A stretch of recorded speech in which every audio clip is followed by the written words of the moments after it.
Okay. Thank you very much for inviting me here. I'm honored to be here at the Superior Court and part of the International Congress of Insurance Law. And I want to thank the IBDS and Dr. Ernesto and the Superior Court for inviting me. Special thanks to Leah and Fernanda and Jessica for all their help in getting me here. I think the work the IBDS is doing is setting a very important example internationally. So the work of the IBDS, Dr. Ernesto and others, the team, is very important because there are very few similar organizations like the IBDS in other countries around the world working on insurance law reform. There are very few organizations that are independent and arm's length from the insurance industry and can work for the public good. It's been very interesting for an outsider from Canada to hear the debate about the proposed new insurance law in Brazil. It's been exciting and inspirational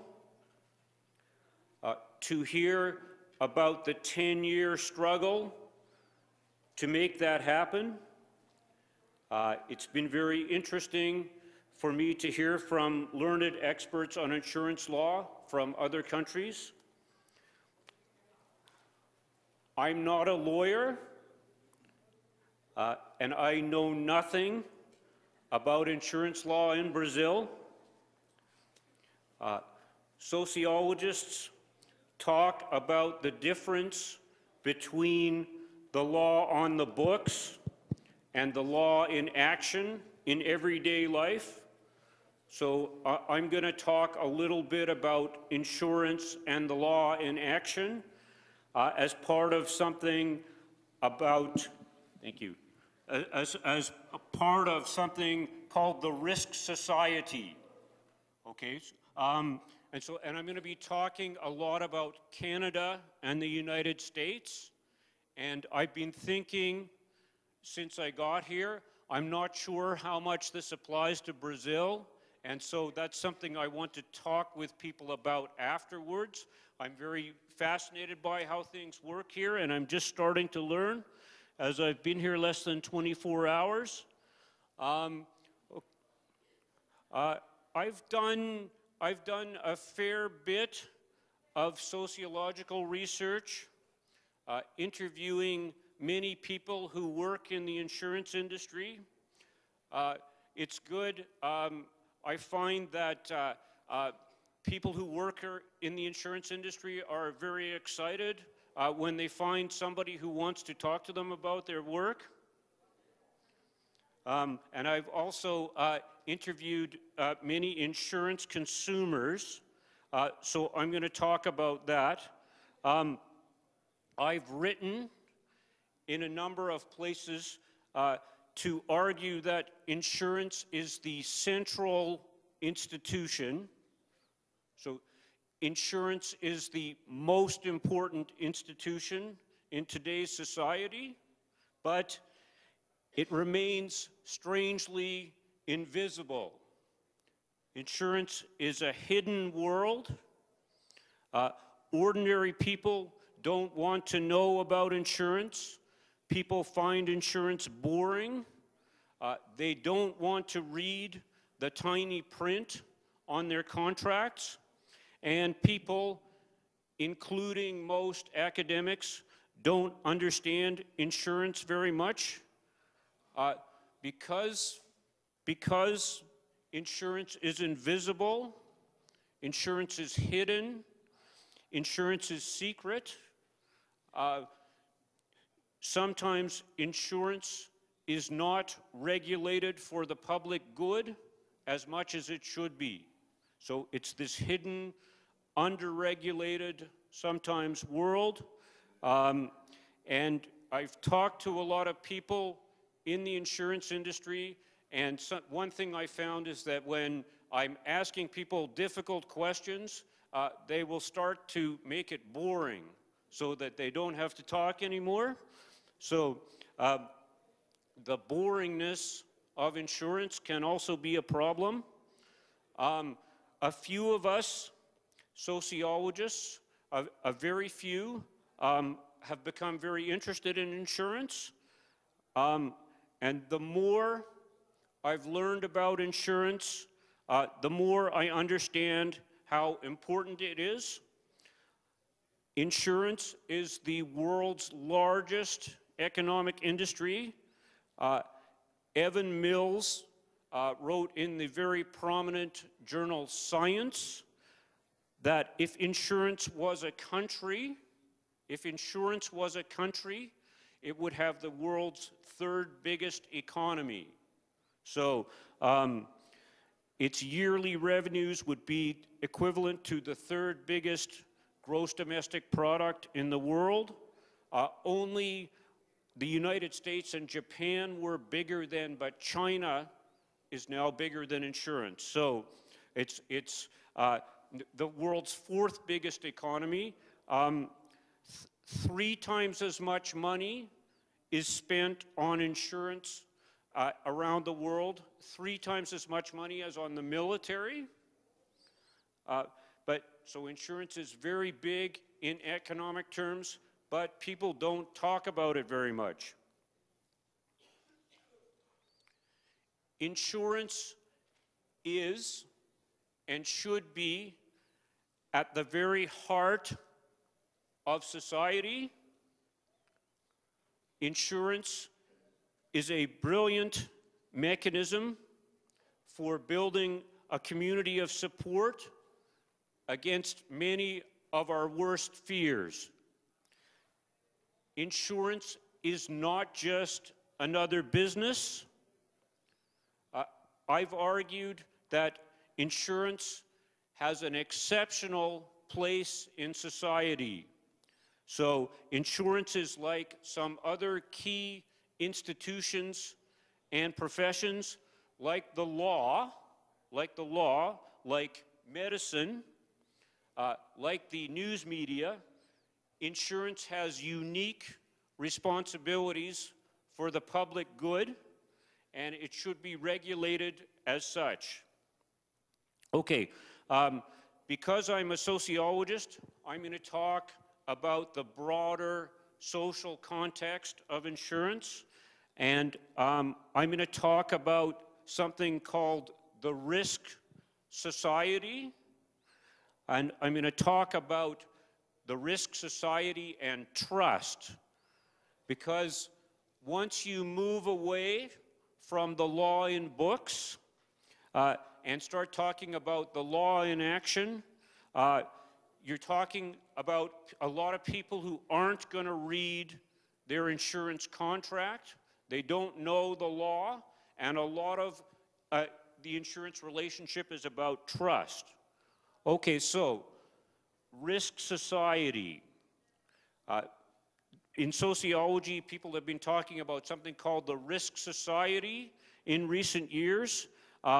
Most of the time, they're talking about Europe and North America, and it will be interesting to see how much this applies to Brazil and other places. This term, the risk society, was coined by the German social theorist Ulrich Beck. Okay, so what is this risk society? What does this mean? Okay, first of all, everyone is more conscious of risk in the risk society. So there's a heightened awareness of risk. Risk is a key word.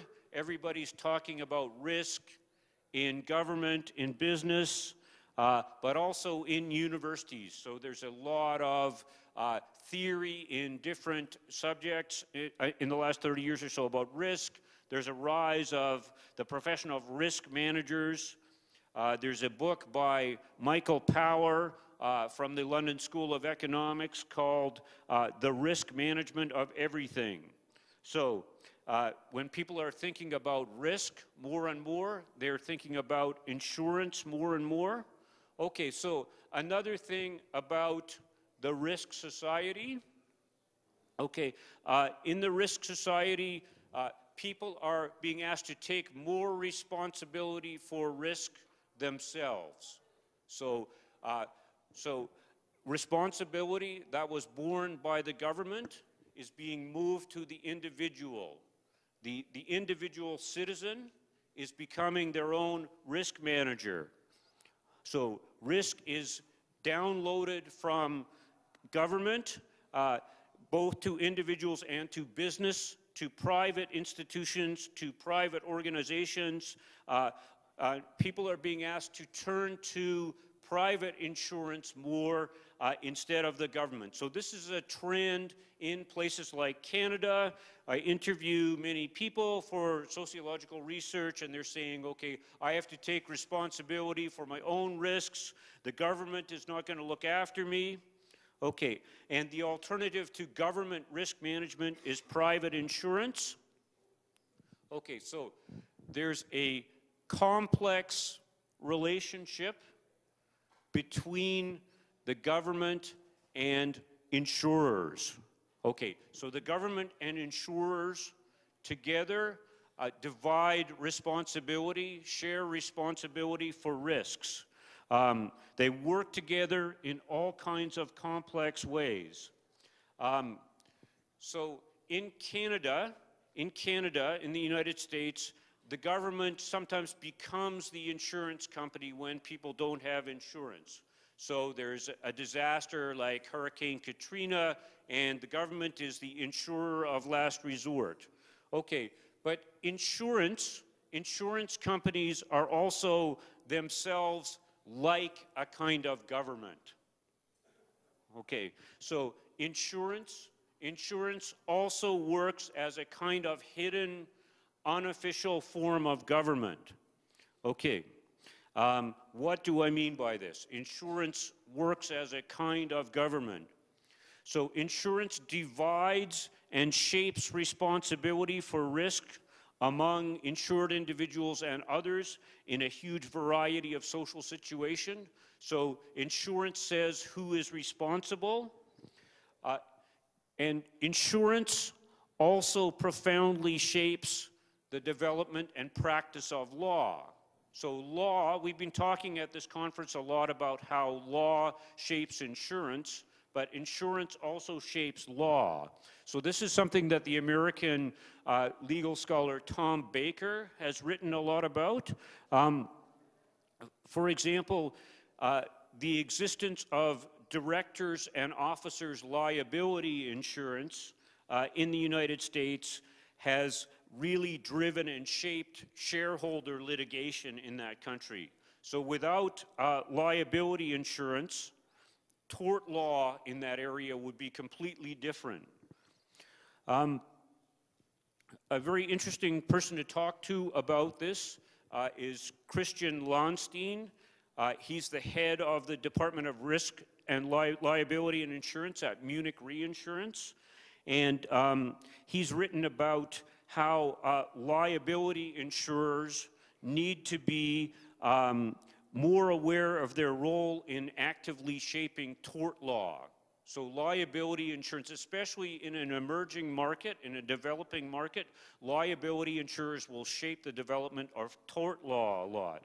So liability insurers can shape the development of tort law in socially responsible ways or not, but they're like a form of government in that way. Insurance companies are very powerful financially.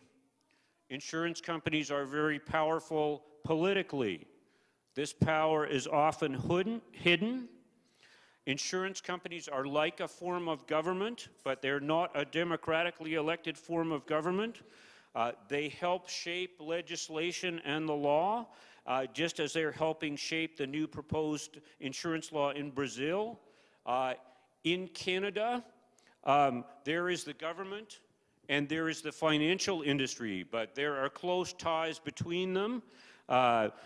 The Minister of Finance is normally someone from the financial industry who becomes a politician. When they're a politician, they maintain close ties with the financial industry, and then when they stop being a politician and return to, after their political career, they return to the financial industry. So there's the government and the insurance industry, but they have a complicated relationship. In risk society, as this key German thinker, Ulrich Beck, has argued, social hierarchy is based on risk. So in risk society, it's not simply rich people on the top and poor people on the bottom. Instead, in risk society, you have people on the top who are safe from risk. People on the bottom are exposed to more risk. So Beck argued that risk society now focuses on the distribution of bads rather than the distribution of goods. So in risk society, wealthier people are exposed to less risk. Wealthy people are also seen as less risky.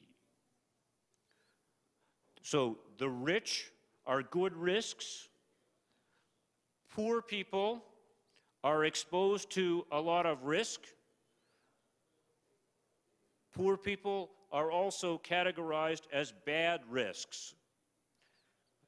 Insurance tends to be a big part of this problem.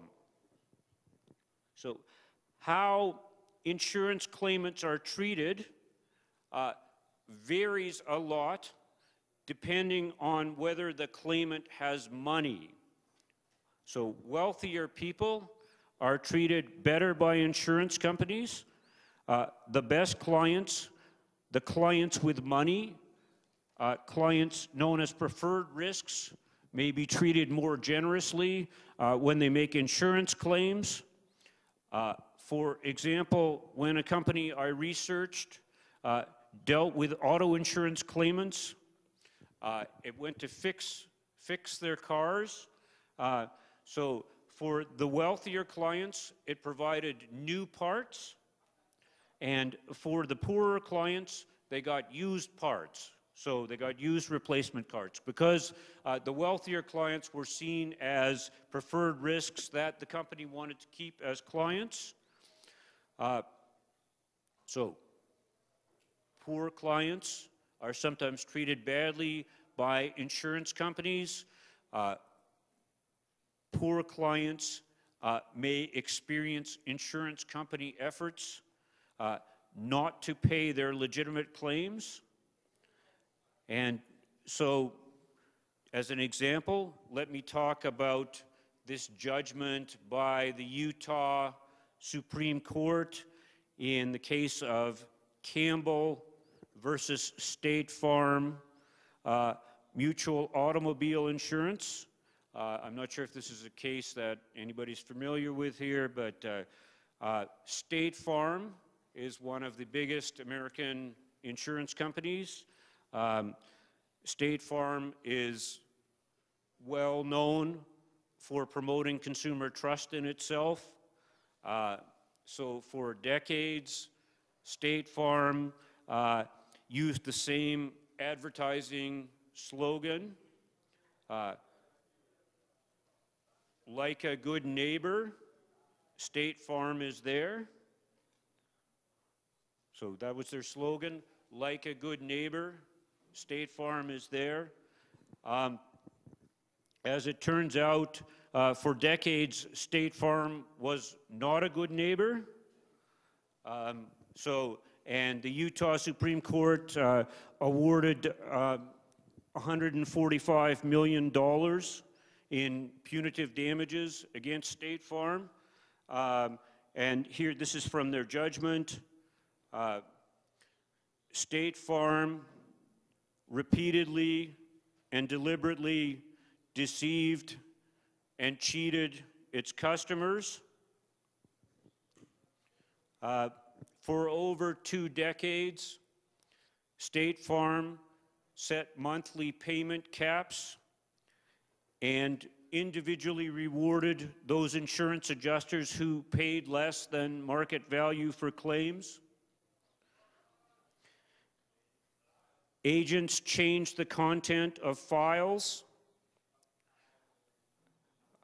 lied to customers, and committed other dishonest and fraudulent acts in order to meet financial goals. State Farm's fraudulent practices were consistently directed to persons poor, ethnic or racial minorities, women, and elderly individuals. Because State Farm believed these people would be less likely to object or take legal action. So this is the problem. Even when you have a good insurance law, you've got the problem of putting that into action, especially for these disadvantaged groups of people. So more from the judgment. State Farm engaged in deliberate concealment and destruction of documents related to the profit scheme. State Farm's own witnesses testified that documents were routinely destroyed so as to avoid their potential disclosure through discovery requests. State Farm has systematically harassed and intimidated opposing claimants, witnesses, and attorneys. There's evidence that State Farm instructs its attorneys to employ mad dog defense tactics, using the company's large resources to wear out opposing attorneys by prolonging litigation, making meritless objections, claiming false privileges. Okay, so taken together, these examples, to quote the court, showed that State Farm engaged in a pattern of trickery and deceit, false statements, and other acts of affirmative misconduct targeted at financially vulnerable persons. Okay, so it's not surprising that the relationship of trust between insurance companies and consumers becomes strained. So today's consumers have difficulty trusting insurers. Okay, and this is part of a broader climate of distrust in risk society. Okay, so as a sociologist, I know that there's a lot of research showing that people don't trust government and major institutions as much as they used to. So there's declining trust. Okay, and something that sociologists would call the trust deficit. Okay, so people trust less and less. There are various reasons. So one factor today is that more people are educated. So more people are going to university, and this makes people trust less and less. So we are training our university students not to trust. Okay, there's this trust deficit, but this is a very important problem for insurance companies in particular.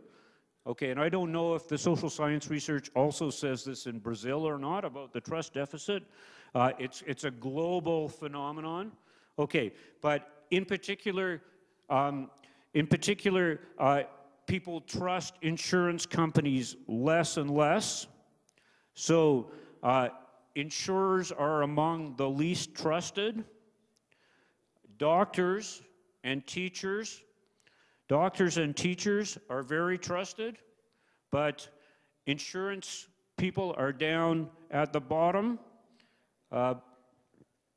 below even lawyers.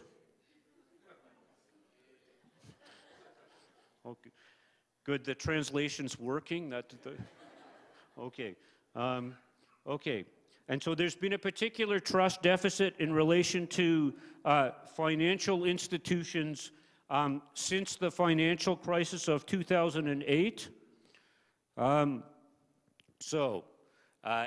in North America, the recklessness of AIG, the role of this giant insurance company, AIG, in helping create the financial crisis has been become a negative example. It's used in business ethics textbooks and so on. And so in the 2012 election campaign, Barack Obama campaigned by suggesting his rival, Republican Mitt Romney, he would leave senior citizens at the mercy of insurance companies. Okay, so this distrust of insurance companies is very widespread in North American cultures.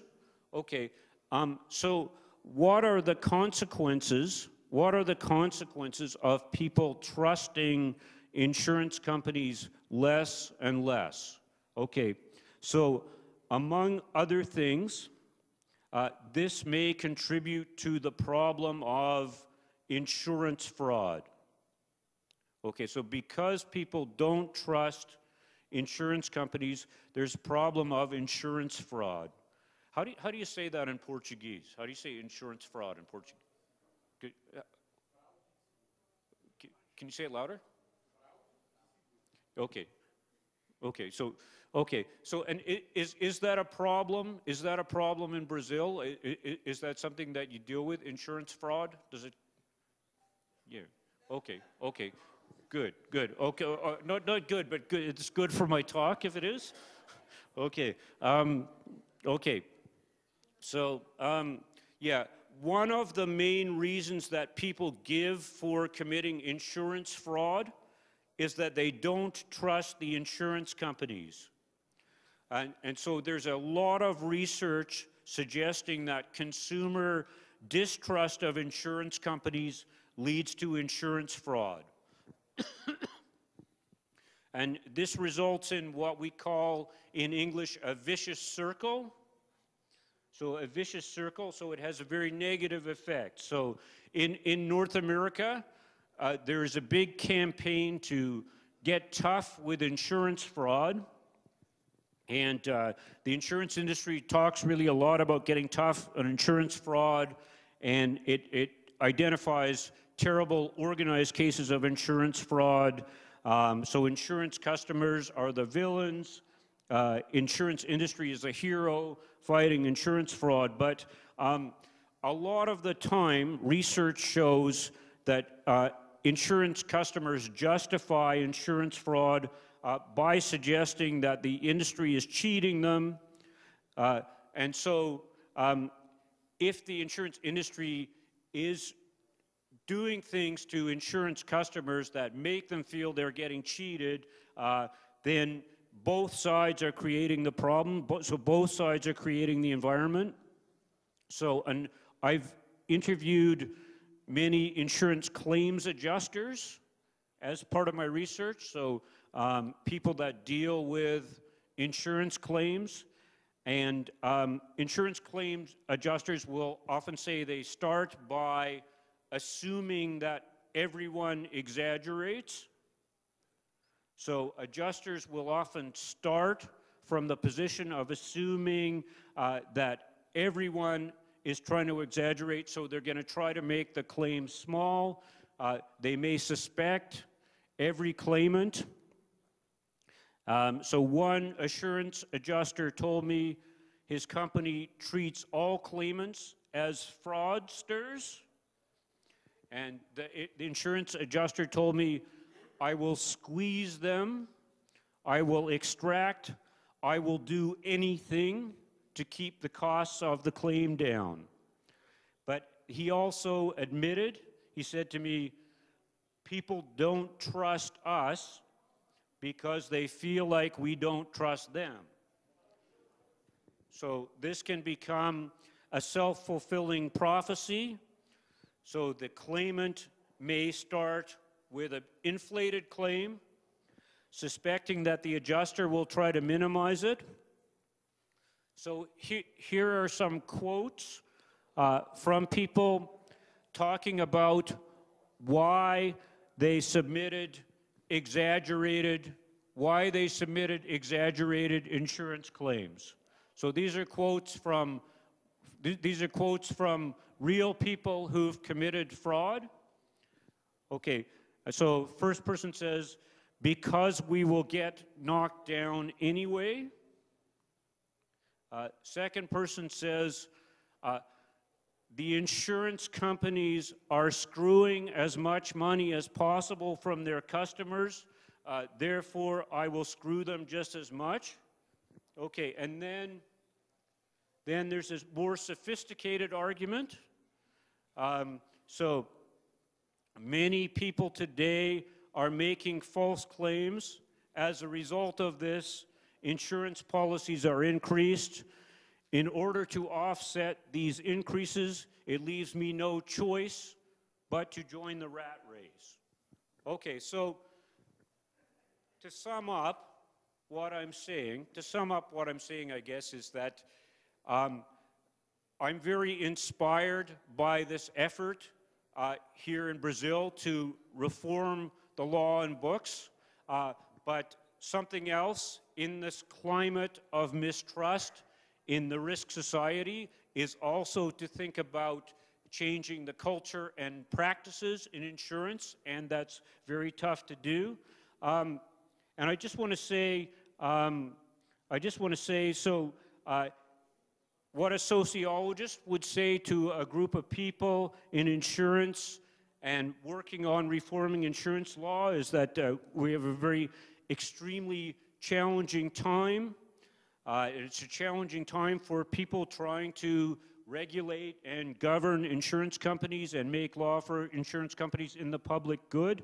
And this is why I think the work that's being done at this conference and the work that IBS has done for the whole 10 years working on this insurance law reform is very important, and it's a very important example for people in other countries to see. So thank you very much for having me.